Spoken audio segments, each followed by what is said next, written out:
تا یادم نرفته من حیوان خونگی دارم. چی؟ یه سگ دارم. یعنی میخوای بگی که سگ؟ تو هیچ وقت بهم نگفته بودی حیوان خونگی داری؟ مگه تو حساسیتی چیزی داری؟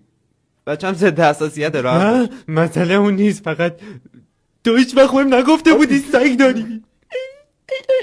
مگه تو باورم نمیشه بهم نگفته بودی سگ داری. آخه ترسناک هم نیست، گاز نمیگیره. ببین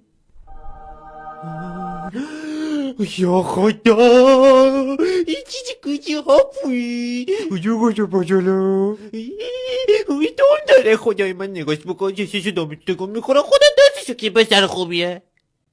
اوه تو پسر خوبی، پسر خوبم.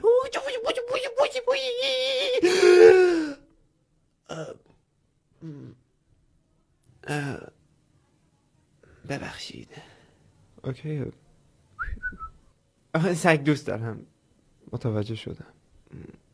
آخه میدونی اکثر آدم ها نمیفهمن.